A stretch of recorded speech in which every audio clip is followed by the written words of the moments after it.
Washington Heights, a one-bedroom apartment. You know how much I was paying? $4,000 a day. This is some bullshit.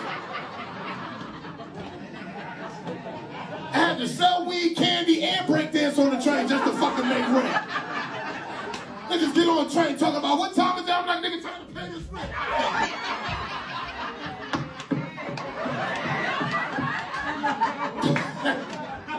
The fuck is this bullshit? Young niggas are dumb doing it. I just go rock.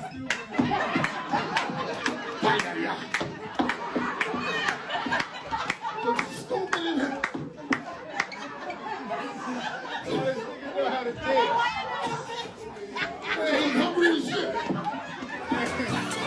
Welcome to the Tempe Mentality Podcast. My name is Pandji Pragiwaksono. I'm your host. Every week I get to meet with fellow comics. We talk about their life, their upbringing, how they become funny, who got in them to comedy, and how their comedy career is right now. And sitting across from me is a fellow comic that I'm very excited to bring to Jakarta, Indonesia, Rashad Bashir. What's up, baby? Yo, apa kabar, sweep? You still remember? Yo, I got to, man. Oh, that's gonna be my opener when I get out there. I was just like, how do you say hello, what's up to like everybody, just in general? Apa kabar semuanya? Apa kabar semuanya? Yeah. Okay. Yeah. All Apa right. kabar Cool. semuanya? Yeah. All right. Yeah. So thank you. It's going to be an exciting trip. It's going to be multiple cities. We're going to Jakarta and Bandung, and then Yogyakarta, Surabaya, and Bali. Oh. Bali's going to be off the hook. Oh man, yo, Are you in a relationship? Yes, I am married. You don't want to fucking Bali? Let's cut that part out. Let's don't catch me in a hangover situation. Let's not do that. But yeah, it's gonna be exciting to everybody in Indonesia watching. December 16th is going to be the show at Jakarta International Comedy Festival. Okay. Our part of the show is called Huge in Indonesia. Okay. Yeah, so Josh, Kevin, you, and me, and we're going to do a set, but we're also going to have like talk shows and games and stuff. Oh, fire! So, I like that. Do they have black people in Indonesia? They do. Of course. As a matter of fact, Indonesia is so huge. In Papua, you'd be surprised that. I'm trying to remember. My Indonesian people are gonna hate me for this. But the answer is yes. That's what I'm trying to say. Because I know y'all got the originals, the Africans over there. But do you have like American black people? We do. Oh, okay. All right. I just need to know. You're good. Okay. All right. Because I didn't want to be out there and they're like, oh my God, it's Barack Obama. Like I didn't want them to. I would have. My fellow Indonesians. I'm happy to see all of you. Thank you. I would have rode the coattail. Yeah. But one of the biggest reason was because you remember that rich guy, Helmi Yahya. Yeah, he was one of the people that really want you to come to Jakarta. I'm gonna meet you with him. Because it's happening. First of all, when I saw that dude, immediately I was like, he got money. Yeah. First of all, he got from what some rich people just can't hide the fact that they're rich. Some can. The ones that like own the world, like them, But because first of all, I'm learning. So you guys, what is your language that you speak? Bahasa Indonesia. Bahasa Indonesia. Yeah. Yo, it just sounds like Morse code when y'all talk to each other. I was like, yo, when y'all was over there, when y'all was typewriting, I was like, they was like, yo, we want Little Chappelle to come with us. I was like, yo, I'm going. I was like, I'm going. But I'm very happy that he wants me to come out there. Yeah. And I'm super excited. My wife wants to come. Yeah. But I don't know what the whole situation is. Yeah, of course, because you're going to be fucking bitches. Yeah, hey, man, don't. Hey. Okay? It wouldn't be right. My wife. It wouldn't be right. Baby, I love you. Also, congratulations on that show at the Apollo. Oh, yeah, man. That was a long time coming. That just... I said this. slow success builds character. Fast success builds ego. I was just talking about this with Yo, Mike. like, I've been doing comedy 13 years, right? And in that time, I watched so many comedians and saw how good they were and thought I could be that funny that quick. I didn't realize what it actually took to get to that level because you make it look so effortless. You know, I say that, you know, when people ask me, well, why are you so good at what you do? And I say, because I was so bad at it. It took me time to really learn the craft and to find my voice and to read audiences and to like really relate to people at their level, because so many times I see comedians go into a situation where, you know, they try to use their material to try to be funny and it doesn't work. And they beat themselves up like, you know, I wrote this material, I structured it, and I'm just like, you went in there trying to use material instead of trying to be funny. You didn't go in there with your personality. You didn't try to relate to the people first. Yeah. Some comics are just like automatic, like robotic and stuff. Yeah, that's all they know how to do. Yeah. Which is, salute to them. You know, you're a great writer, but there's this aspect of you got to be a great performer. There's the performance part to it that a lot of them do not get. You can tell a joke, but can you perform the joke? Yeah. And you know, growing up, I grew up watching BET Comic View and Def Comedy Jam. So you ever watch that stuff? That was just like, it was just like you had to be raw, you had to be quick, you had to be performing, you had to be moving. But there are those comedians who are very reserved and know how to make it work for them because it's their personality. You know, when you get on stage, in about 5-10 seconds, people can look at you and kind of see what your vibe is, like, you know. So, you know, a lot of time, like when I first started, I was like very loud. I was very energetic. I was all over the place. This is 13 years ago. Yes. So I like the first 5 to like 7 years, 8 years of my career, I was like very energetic, very loud. I was very all over the place. I didn't know how to like structure my stuff and, you know, put it in order and have like a beginning, middle, and end. And it took a lot of bombing. That was the ugly years. The bombing is still here, though. It never goes away. Yeah, it never goes away. But it is to show you that this is how you should do it.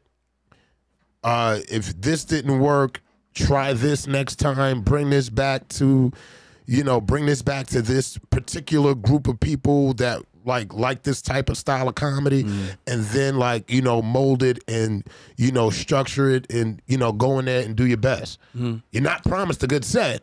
Yeah. But at least you know what to do.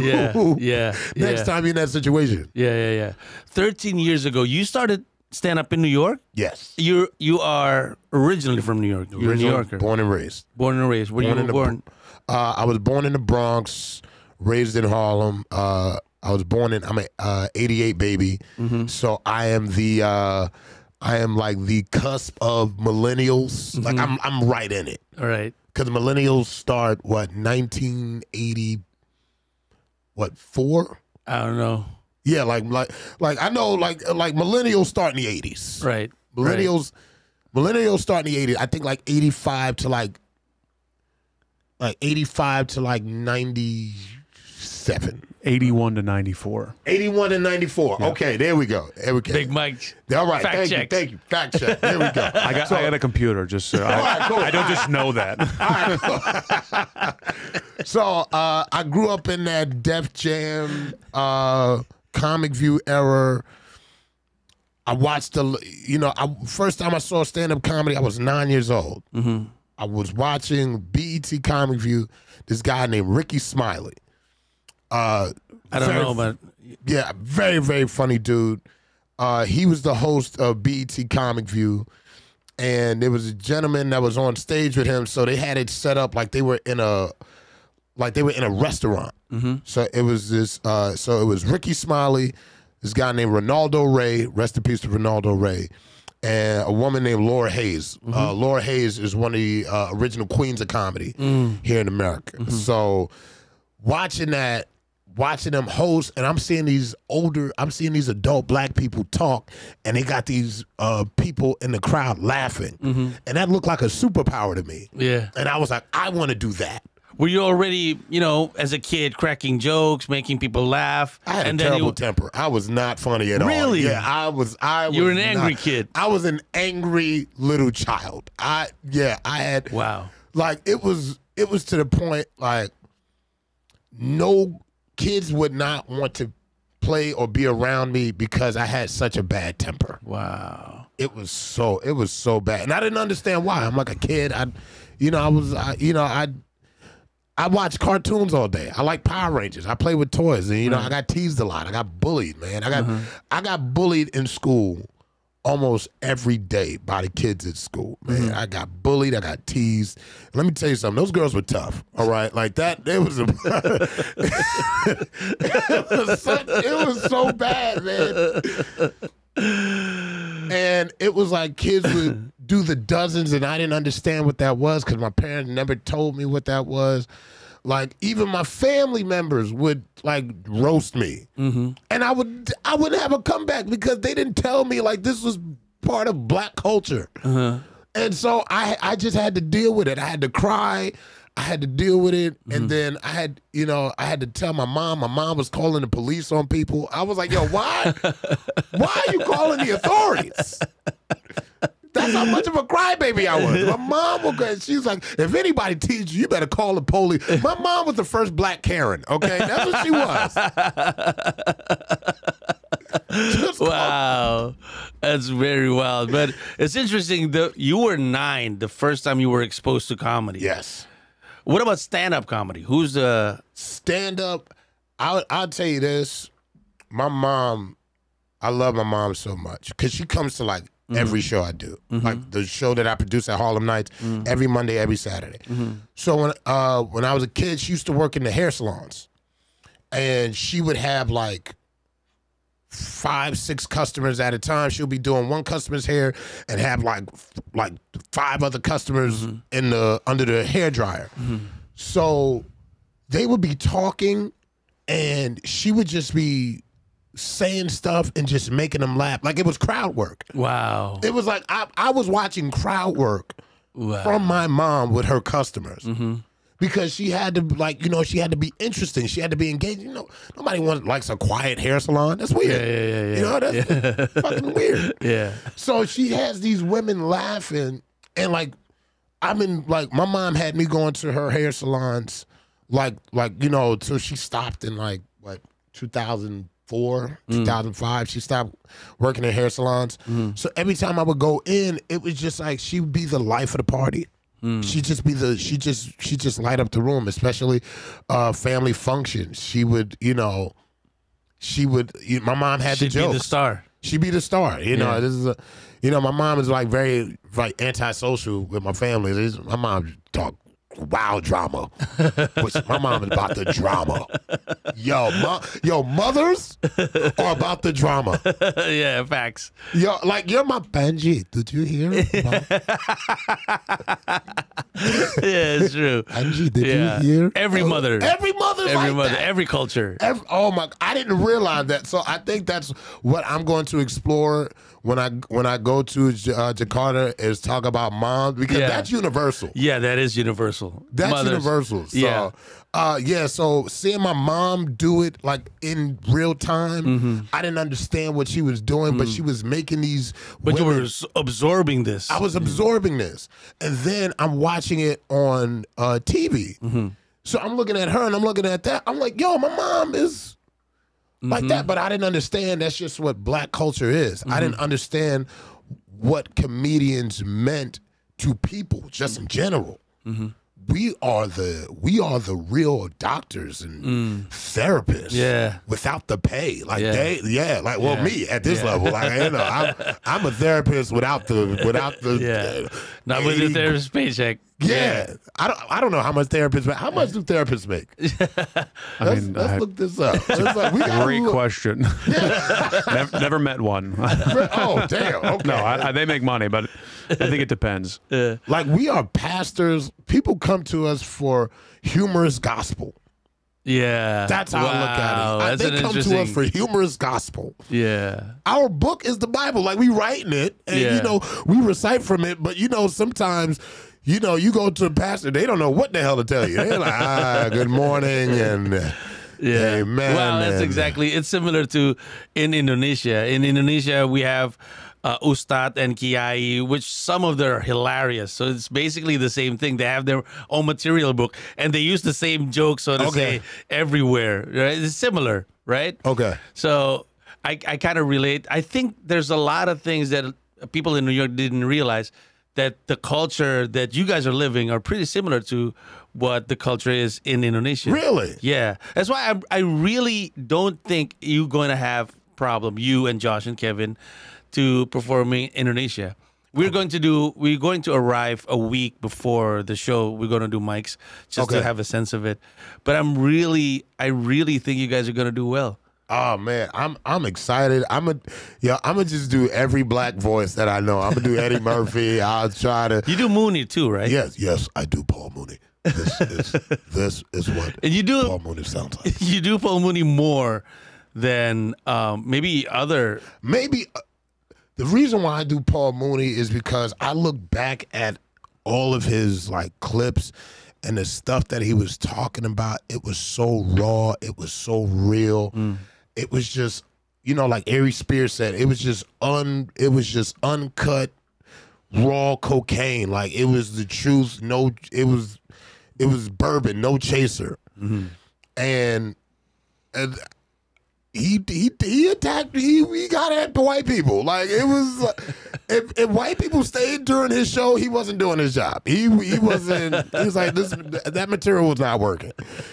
But the truth is funny, and it's also eye-opening because a lot of people are not used to hearing the truth. They're so used to being,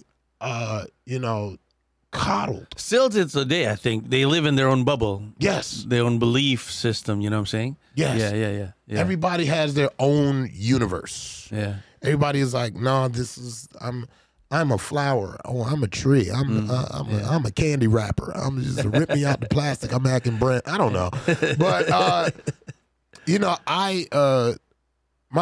my father is a black Israelite.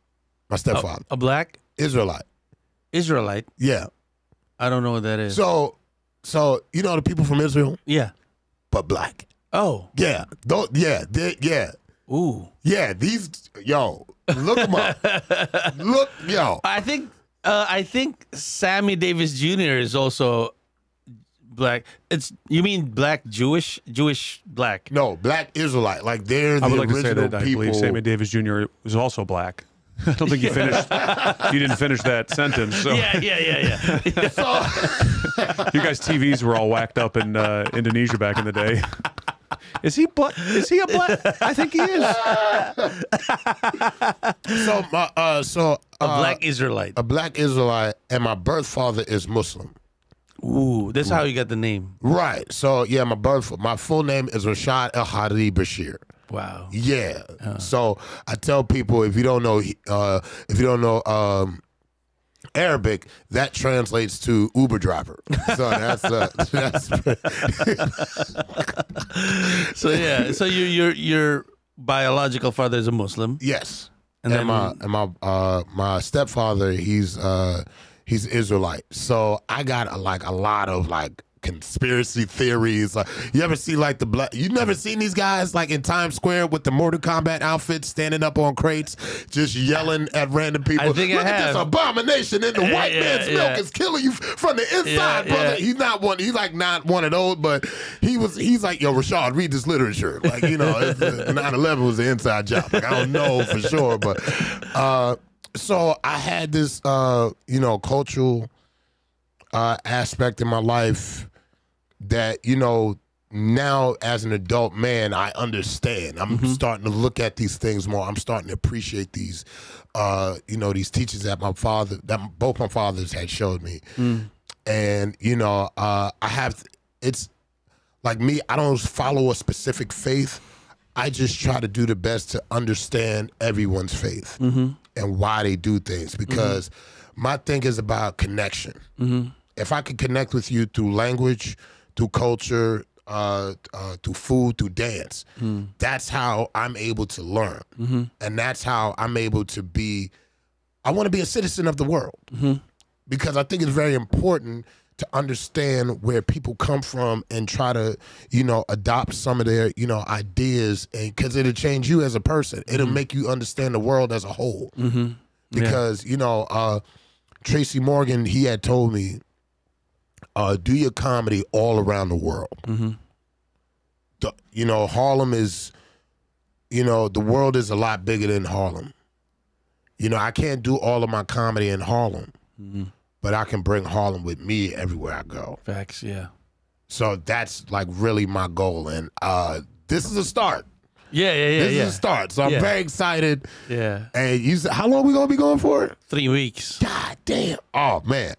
Yeah, 3 weeks. There's a lot of Indonesian food that you're going to eat. So tell me about some of this food, because I like to eat, man. Yeah, Indonesian food is basically, it is known for being spicy. Oh, I love spicy food. Yeah. I love spicy food. So if you love spicy food, I think this is going to be a problem with Josh. I don't know, because he's vegan. Okay. But I think you're gonna do well. I mean, the food is just, I love, obviously, but I keep introducing Indonesian cuisine to people from abroad, because a lot of food from Thai food. Yes, right? Love Thai food. I love Indian food. Yeah. My wife got me into that. Even Singaporean food and Malaysian food are abundant here in New York, but there's not a lot of Indonesian food. Really? Yeah. I can say there's only probably 3 Indonesian restaurants. In Queens? All of them in Queens. Yeah. All of them in Elmhurst. Elmhurst is a little Indonesia right there. Wow, okay. Yeah, that's about 3,000 to 4,000 people, Indonesian, live in Elmhurst only. Wow. That's wild. Wow. That's really wild. But not a lot of entrepreneurial, setups there. Not a lot of restaurants. There's not a lot if you look at the map here. Yeah. It's a very few. Yeah. Yeah. They seamless drivers. That's an Uber Eats delivery. If you see, and Indonesian mostly live in Queens.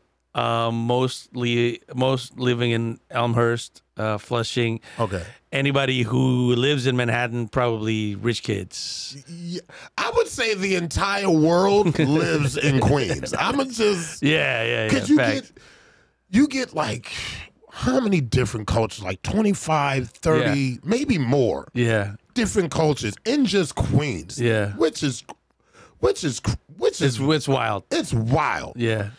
You can like in Astoria, like there's like one strip, there's a Greek spot. Yeah, I remember. There's me and my wife was shocked. Was like, what is this? It's everybody, Russian food, whatever, Bolivian food. It's wild. African food, Ethiopian. It is just unbelievable. It's crazy, right? Queens is the most diverse neighborhood in the world. Yes. In the world. That's crazy. More nationalities in Queens than any other town or city in the entire world.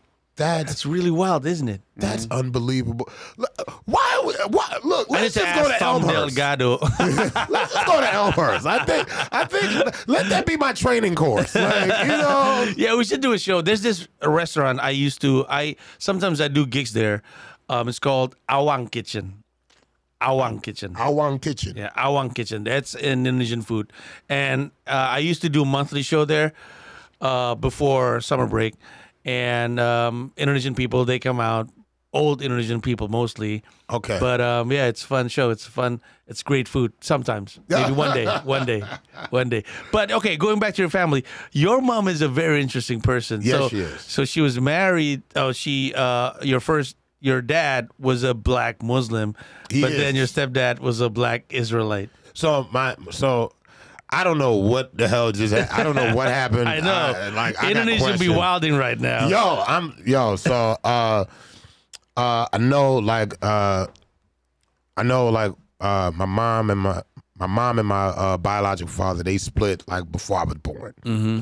So when she had me, she met my stepdad when I was like 8 months old, and she was working in a hair salon at the time. So that's I don't know that whole story, but you know, they're like, he cute. My dad, he was being like, I think my stepdad's like being real reserved. He's very much like that.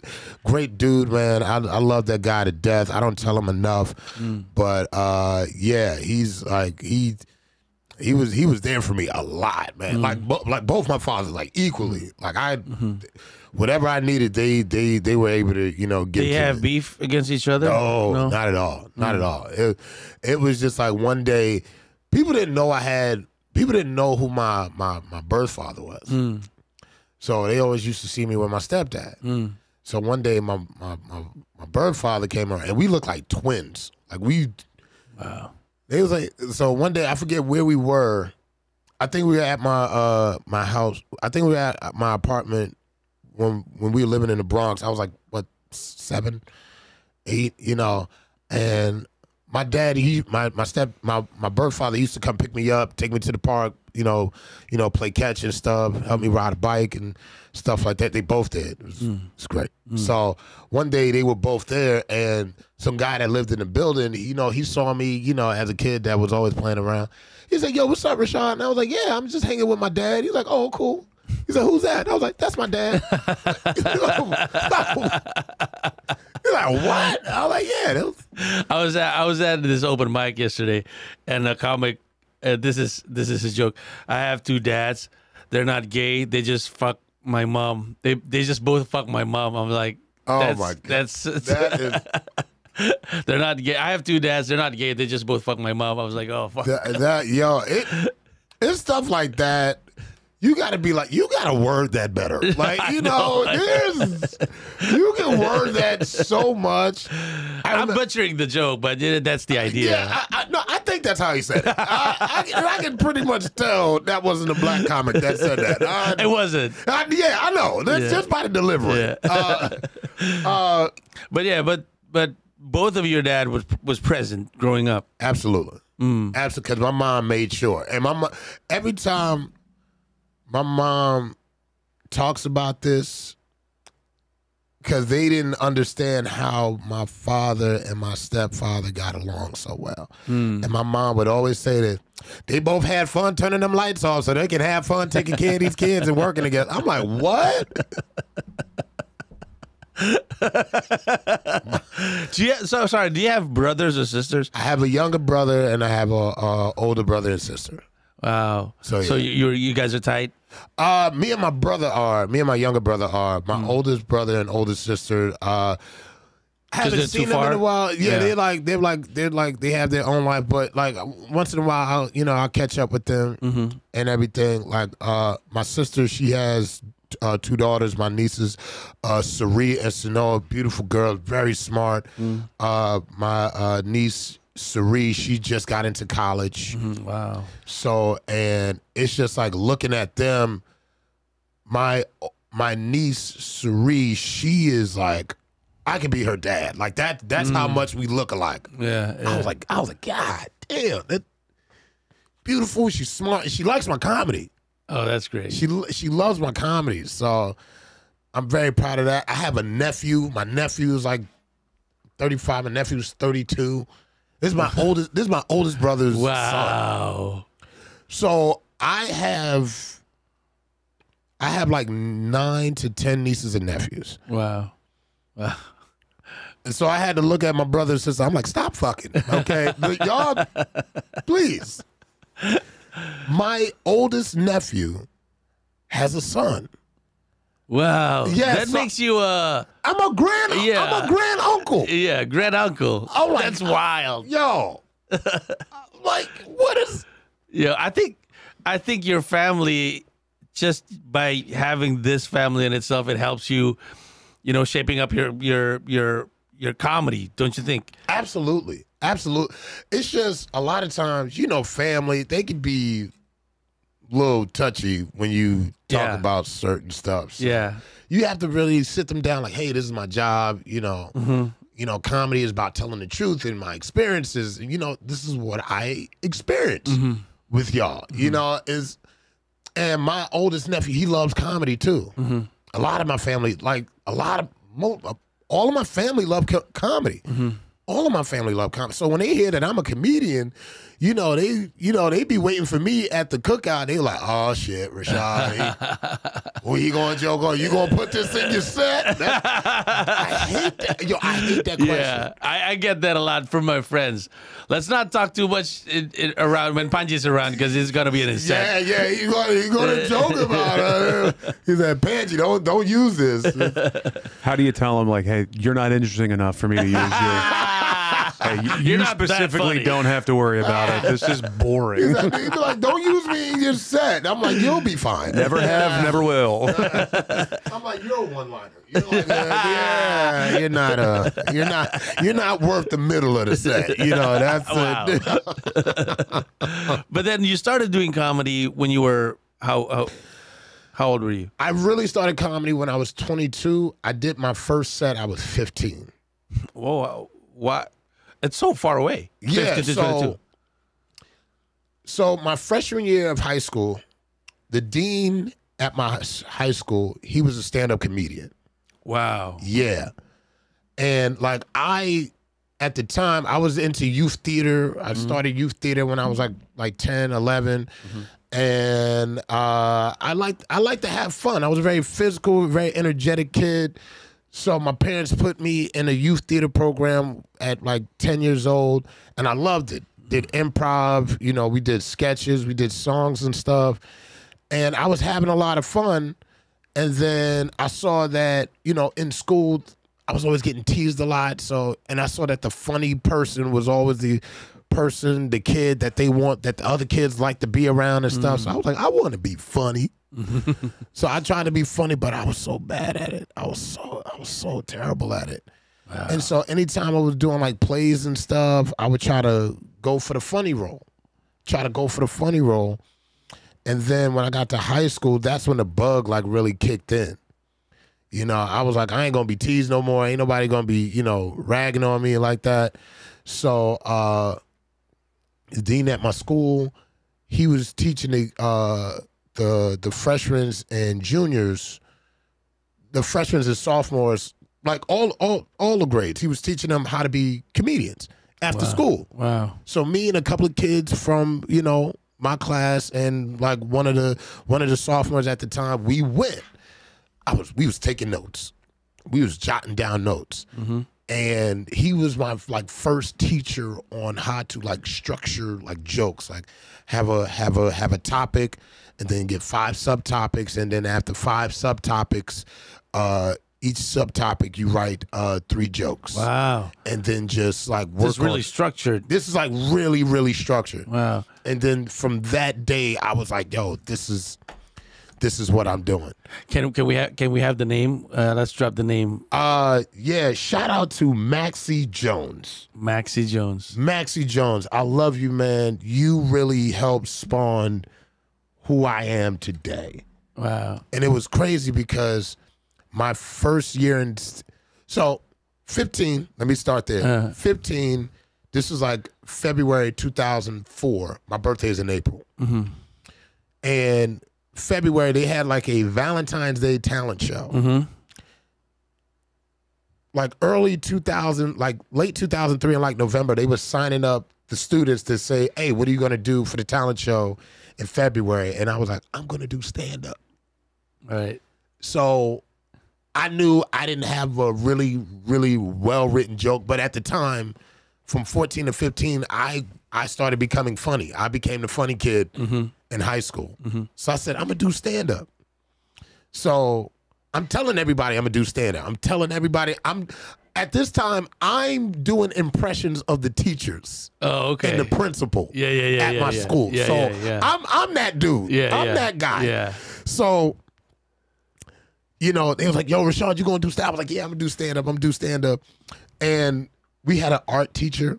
This is like way before. This is like January. This art teacher, he's showing us like how to do art with leaves. Mm-hmm. Yeah. And he's like, Rashad, I got a joke for you. He's like, if anybody comes bother you, just tell them to leave me alone. What did you tell to the teacher? Leave me alone. No, I did not say. I was like, I am not saying that bullshit. I'll be leaving class early today.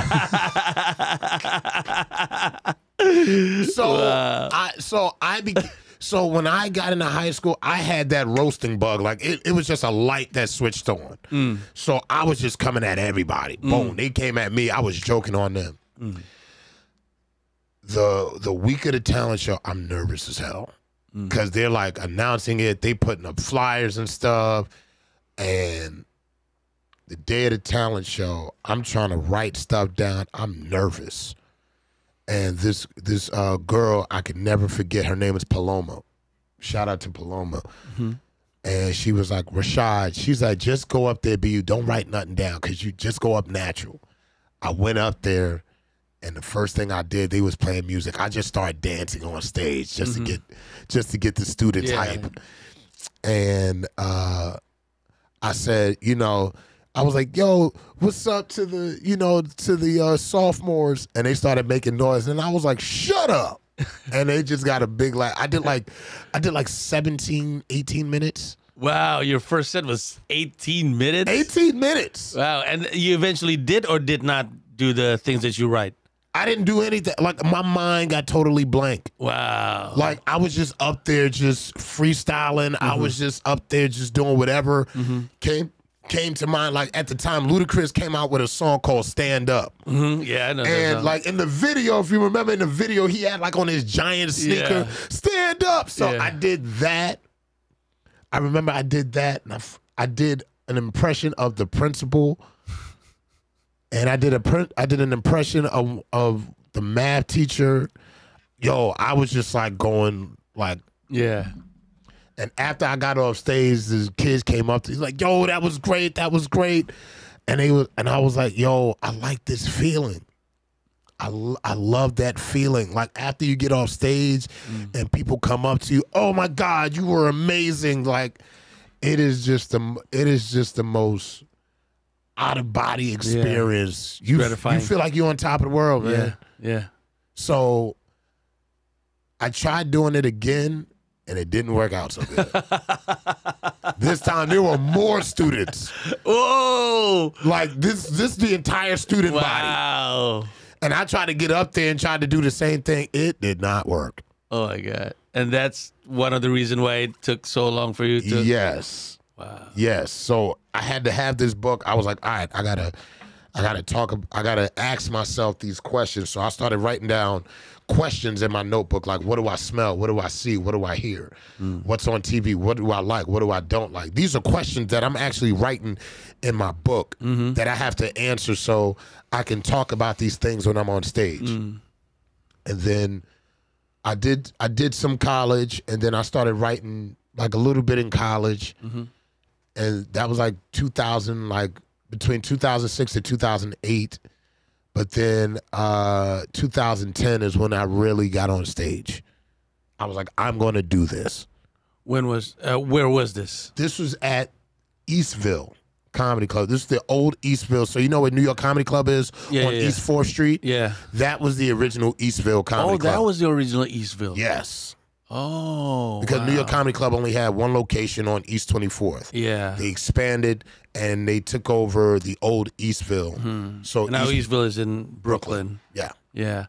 Oh, so it was there. Yeah. What was it like? Because I perform sometimes at Eastville. I love the room now. Yeah. What was it like Eastville at that time? Eastville, it was trash. Because it was an open mic. It was an open mic. It was an open. Shout out to Eastville. It was look. It's not the venue. It's the comics. All right, it's the camaraderie. So me going in there, like I have the ego in my mind. I'm the funniest kid in the world. I'm the funniest dude in the world. Yeah, you had that mentality. I had that mentality. Like, I'm the shit. I'm the shit. I went in there and I had to find out I am not that funny. Mm-hmm. Yeah. But I said, I will work on being funnier than everybody. Do you remember who was the funniest at that moment? Like, you were there and realizing you're not funny, and then you were like, this one is funny. This guy's funny. Do you remember? I can't. And is he still doing stand-up now? What's his name? Is it Mike Cannon? I don't know. Oh, he's still out there. Yeah. Yeah, Mike. So I came up on the cusp of when like Mike Cannon, Chris DiStefano, Jermaine Fowler, all these guys. Who else? Nori Davis, Yamanika. She's coming. She's coming up. Chloe Hilliard. I'm coming up like behind them when they're just like really getting into it. Luke Younger.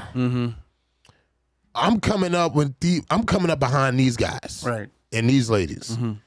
So in my head, everybody's new. Everybody's just starting like me. I had no idea that they had been doing it already, and so I kind of started in the mainstream circuit, just to see where I'm at.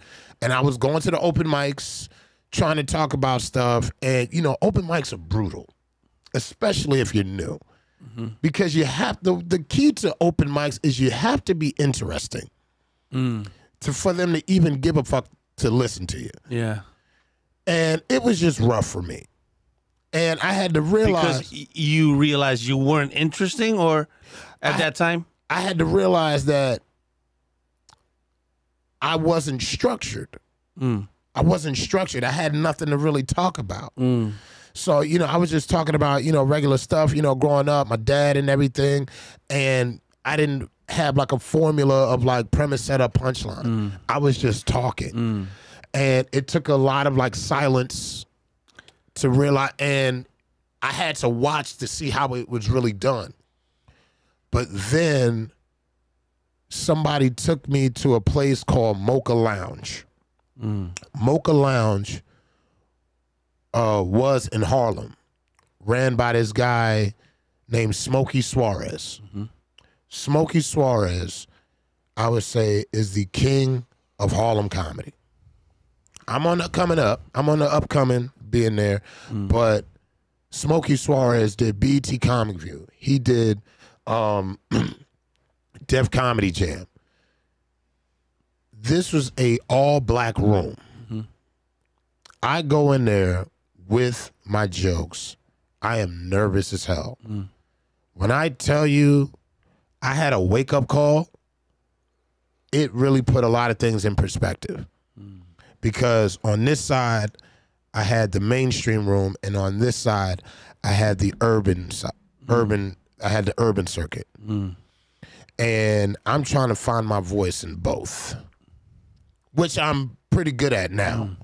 But it's like on this side with the urban circuit, you have to perform. On the mainstream side, you have to work on the writing. When you marry the two, you can really do both areas.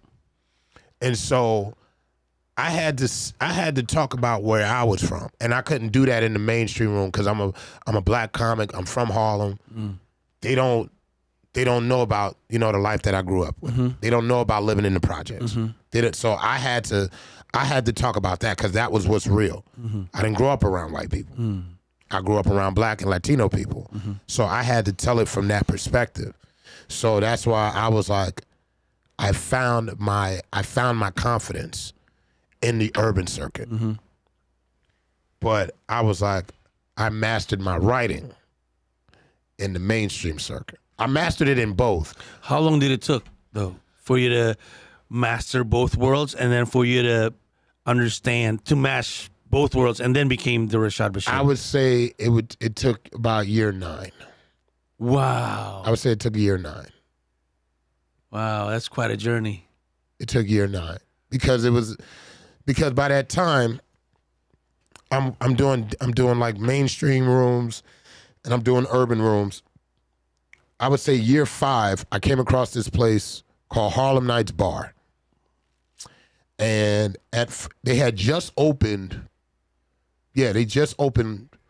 What's the? It was 23rd. They just opened. What's that?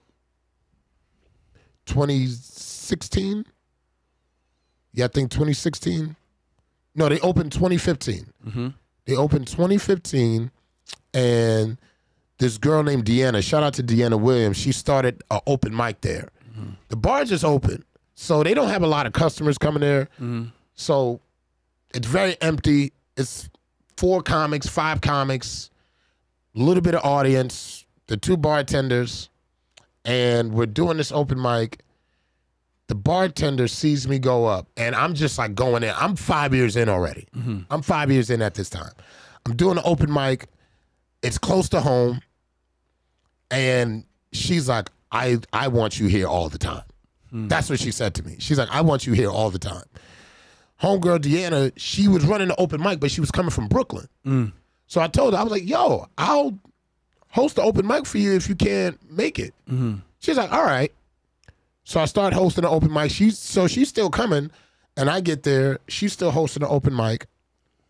And then I'm coming there week after week. I'm just doing good. And all of a sudden, she's like, Rashad, you can take it over. Because I can't do it with the time. And plus, she was working in production. So her work got caught up with her.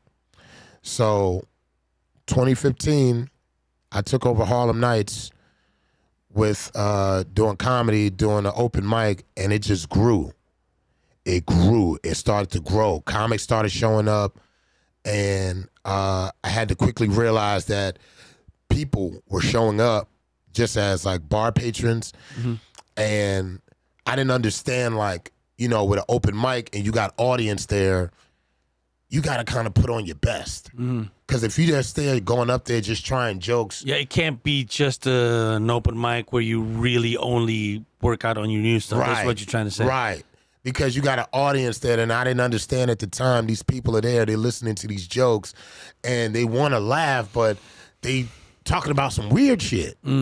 So it took me a while to kind of like be the face and kind of, you know, be the one that's funny. I had to be the one that people came there to see. Yeah. And so that started to happen. But then it's like, I can't be the only funny one there. It's like LeBron with Cleveland. I can't pass the ball to myself. I can't be the coach. I can't, you know, it was like LeBron putting the team on his back and scoring every night. So from that point, I was like, I have to get better. As I got better, people started showing up. Because before, I wasn't that good. People were just paying their tabs and leaving. And I was like, damn, the bar's losing business. So I was like, I need to get better. I was like, let me get better. So I got better. As I got better, people started supporting me. But then after a while, I started getting the same people coming all the time. And I was like, damn, I'm running out of jokes. So that's where my crowd work and riffing aspect came in. I see. I had to work on that. It was a lot of good days, and it was a lot of bad days. Right. I understand how that helped grew Harlem Nights in terms of the audience, but what made comics love going to Harlem Nights for that open mic? Because there's a lot of open mics. Yes.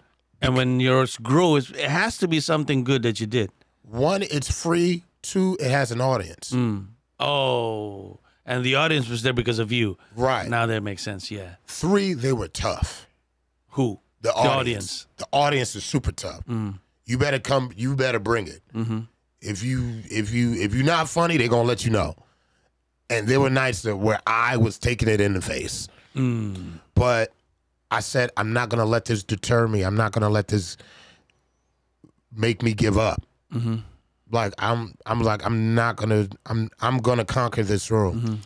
So after, you know, I started getting better, you know, with my stage presence and my confidence and, you know, my joke structure and, you know, just, you know, my all around act, I said, I want these comics to be as good as me, or just to put on more of a show. So I said, what do I do?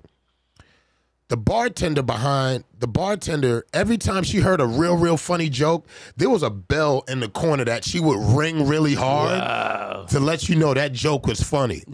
And every time comics would come and tell a funny joke, she would do that. So I said, you know what? What if I gave that power to the audience? I see. What if I give the comics an incentive? So I said, you know what? Let's do like a little competition. Whatever comic is tells a funny joke, we'll ring the bell in the corner, and we'll tally it up. Whoever gets the most points from the bells, they'll win a cash prize collected from the audience. Wow. So it turned into like a competition thing, and comics were coming because they were like, yo, I wanna win that money. I want to win the bells. Yeah, but it transitioned itself from an open mic to a show then. Yeah, but this is where it really took off. November 2021. This is November 21st, 2021. We're at the open mic. I started off with low energy, so the crowd started off with low energy. This woman comes in, and she has her 9-year-old son with her. And she comes in, and there's a comic on stage. She walks in, and she looks at the comic. The comic is performing, and she has to go to the bathroom. She's looking for the bathroom. The comic is on stage telling the jokes. This woman yells out, "Excuse me, could you not curse in front of my child?" We're like, what the you brought your child to a bar. Okay. So this is gonna be crazy. So we're like, so somebody's like, "Miss, just go to the bathroom. Okay, just go to the bathroom. It's downstairs." Come to find out, this woman is a comic. Oh. Wow. I did not see that. Yeah, she's a comic. So she comes over. She was like, yeah, she was like, I called here and they said I can get on the open mic. So I said, yeah, but you're too late. The list is full. Come back next week. Just come here a little earlier. She's like, no, I called and the man in charge said I could perform. I was like, no, the fuck he did not. And she was like, I'm gonna go on stage. And I was like, no, you're not. Now you gotta leave. I gave you a chance. I told you to come back next week, and now you're causing problems. And I was like, look, miss, the list is full. Come back next week. Do not pull this privilege shit. And that's when the phones came out. And she's like, I'm not going to be dissed here as the only white woman. Oh. I was like, oh, no. And then all the other white comics is like, she fucking it up for us. She's like, they were looking like, we're not with her. Like we are not responsible for this. So she starts this whole thing, and then everybody starts arguing at her, like, get out, leave. Everybody's like, miss, get out of here. Now you taking it too far. Everybody's like, now you using that privilege bullshit. And everybody's arguing at her. Her 9-year-old son on cue yells out, everybody shut the fuck up. And I was like, of course. Oh my God. Of course. So everybody's like, no, get out of here. So she tried to grab her son and go up on stage, and gravity was like, nope. Because she's like she's a big woman. They was like, don't, and then she was like, I'm a Jew. I'm Jewish. And I was like, this is not happening. This is happening. This is happening. Wow. And cell phones are out. Cell phones are out. Wow. She's like, she's creating this whole fucking scene. And at some point, she like gets in my mom. Like my mom is like, you don't do that. My son I remember your mom is always there. Yes. My mom, and she had on camo. So she was in full, She was in full like army mode at this time. She's like not with it. She's like major pain, like right now. So she's like, this is my son. She's like, this is my son's open mic. He runs a respectable open mic. You're being disrespectful. And she's like, and the lady, she's like, I understand that. And she like puts her hand in my mom's face, and that's when my mom loses it. So I had to go in between my mom and her, and the other comics were like, yo, we ready to jump on this. So because at this time my open mic is popular, I'm like, we do not need an incident. We do not, like, I had to lead by example. I was like, please do not touch this lady. Because the last thing we need is a headline in the news or on social media, mother and son get attacked in a bar in Harlem. That is going to look bad for us. So I was like, I want people to keep coming here, and I want this place to stay in business. So we get her out. So where the stage is, there's an exit door right there. So we get her out of the exit. And so to get her around to go through the other side, because we didn't want her to go through the people, because I didn't know what was going to happen. Yeah. So we get her out, right? So her son goes out first, and there's like these little steps. Her son like trips, and she trips on top of her son. Like she fell on top of her son. Like she mammogrammed him. Like she fell on him so hard. I saw the Sonic rings pop up. Like all his Fortnite power ups just jumped out. Like it was bad. And then like, the security guard wasn't even behind her. So after she left and she fell, the security guard had came out, and she yells like, oh my God, he pushed me. We're like, come on, y'all. Man, this keeps getting worse. Yo. So this is what finally happened. We get her out. The security guard escorts her out. She's crying, and come to find out. She's crying. So come to find out, she was on drugs. Oh. She was high. That makes sense. She had an edible. Really? No. Now, how about the kid? Oh my God, he looked like the dealer. Like he had on a. Turned out there was no kid. We were all drugged up. So this part I didn't see, but this is what the security guard told me. After she came out, she's like, I've never been disrespected like this. This has been awful. I'm never coming back here. This is what the security guard, he's like, she's out there complaining. The son comes up to her and slaps her. He said, shut the fuck up, bitch. Let's get out of here, all right? Oh, my God. I'm paraphrasing, but this is what the security guard, he had no reason to lie to me. He has no reason to lie to me. Now I started to think the kid isn't really there. It's just us.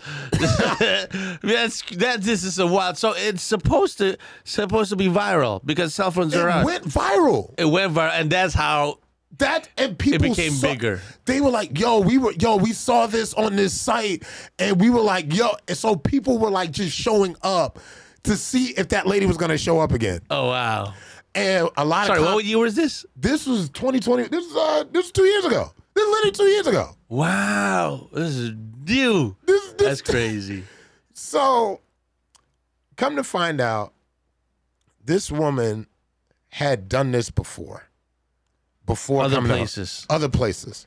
She had done this before. Oh, she had because I went on live to talk about what happened, and a fellow comic got on, and she was like, "Yeah, she did this a month prior when I was at Broadway Comedy Club," and I was like, "What?" And she was like, "Yeah, she tried to like touch my hair and said, yeah, I got black friends, and everything, and which is like red flag. Come on."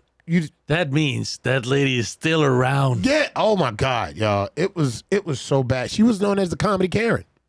Ah, really? She was the Comedy Karen. Comedy Karen. That's very interesting. So the Comedy Karen kind of really propelled that situation. But there have been so many discrepancies that have happened between audience member and comic. One comic got slapped by an audience member because she's talking loud off stage, and clearly we have a show going on. So I've had so many situations happen between comedians and audience members, and me and myself between the audience members, that I set, like before like after my set, I tell people, if you do not like jokes, please pay your tab and leave. Yeah. Because if you are sensitive, we're gonna have to ask you to. But the problem is, they always think they love comedy and they love jokes. Everybody says I don't get offended easily until. Yeah. And I'm just like, I tell people this. Comedy is a reflection of life, and a lot of y'all have a fucking problem looking in the mirror. Yeah. Wash your face, get up here and get these jokes. Yeah. Comedians are meant to heal, not hurt. Even though our jokes have punchlines, they are not weapons. Yeah. As Chappelle said, we have a right to speak reckless. Please do not gaslight me with your pronouns. And no disrespect to anybody with pronouns, but we cannot tell what you are unless you say that to us. I'm gonna put a name tag on. Like that, like just. Yeah, this is a really, for me, especially for me as an Indonesian going to New York, I'm like, yo, this is a very slippery slope. Yeah. But you have to respect people where they are. You know, you ain't gotta agree with. It's just like different religions. You could be friends with somebody from Israel, and you can be friends with somebody from a Catholic coexist. You can coexist. Yeah. Even though y'all have different belief systems. Just coexist. Yeah. You're my friend. You just believe in something else. And it goes along with jokes, basically. Exactly. Just coexist. The worst, if you want to hurt a comedian's feelings, don't laugh. Yeah. If you want to get back at a comedian, don't laugh at his shit. Yeah. Yeah, but if you're gonna be up on us. Yeah. We've seen it. Yeah. We've seen it. People think it's okay now to physically stop a comedian from telling jokes, which is not cool. That is not happening. Me in my room, I've built a community. I built a community on love. That's like everybody that comes through that door gets love. If you're non-binary, you're getting love. Love has no gender. Yeah. Yeah. Love has no gender. And I have LGBTQ audience members because they love that I have respect for everybody. I've had transgender comics come. Dana Friedman, a good friend of mine. She's transgender, Hasidic Jewish. We're great friends. We're great friends. And when she comes to my mic, she's like, yeah, Rashad's great. I understand now because I see you a lot of the times, mainly at the Producers Club, and I see you and I'm like, this guy's, and I understand now, not only that you've been doing this for a long time, you experienced so many wild stuff. Yo. And it helped you become the person you are, and it helped you become the person in your career right now. And arriving at the Apollo must have felt awesome to see your name on the marquee. Yo, so being from Harlem, the Apollo was like it. Yes. The Apollo is it. Yeah. And I was like, I need to perform here. So what I did first, I performed at the Apollo 2017 and 2018. I did amateur night. Oh, yeah. Amateur night. That's the legendary one, right? Yeah. So I did amateur night. Took me like 3-4 times to audition. I got it on the 4th time. Got it. Wow, you have to audition to be on the amateur night. Yes. That's wild. And that line is long. That line is like the first time I did it, I was like number 297. Wow. I didn't even, at one point they were like, we're not taking anybody else. So next time I did it, I got in like the top 100. Did it. They was like, all right. 3rd time I did it, I had more energy than jokes. Before I had jokes more than energy. So the 4th time I did it, they were like, yeah. And so I had on, I was like, yo, I had like a burgundy suit. I was like, yo, I'm going to kill him with this suit. Mad people bought tickets. A lot of people bought tickets. Like 70, 80 people bought tickets. Wow. And I got out there. I'm telling my jokes, doing good. And then I hear the boos. What happened? I hear the boos. I don't know what I was talking about. I was talking to one of my jokes. I said something about church, and I just started getting the boos. I panicked, and I just walked off stage. And people like, wow. They were like, Rashad, what happened? I got scared. It was just like I shrank from the moment. And I resented myself for that. I should have just stuck it out. Did it again. I got booed even faster. Wow. Because I had no support system there. And it was just like from those moments, I was like, they're going to get a lot worse. I was like, I know they're going to get a lot worse. But from that moment, it was just like, wow, I'm meant to do this. I'm meant to do this. If I can get booed and then get back up on stage and then do it again. Yeah, I really do. And I'm really excited about bringing you to Jakarta, to all these cities, Jakarta, Bandung, Yogyakarta, Surabaya, and Bali. It's going to be a 3-week trip. We're going to be... I better pack a lot of underwear. That's all I'm saying. I'm packing drawers. So what's like the temperature normally in these? Every day in Indonesia is like every summer in New York. Oh shit! It's hot. Okay. Yeah. So shorts, flip flops. Yeah. Okay. Yeah. So just be prepared. Okay. Yeah. Okay. Tank tops. What else? No Jordans. Does it rain a lot? So, and yeah, it's going to rain during our time there in December, but should be fine. But I'm really excited. Everybody here in Indonesia watching, don't forget December 16th will be Gcom Fest. That would be the big one in the thousands. So thank you very much, Rashad. Thank you. Oh yeah, absolutely. Yo, I'm ready. I'm ready for this. Y'all, Jakarta, Indonesia. Barack Obama is coming to you. Thank you. They would love that. I'm telling you, they would love that. Thank you very much for watching. Big Mike, thank you for helping out, my man. And I'll see you guys next week. Thank you. All right.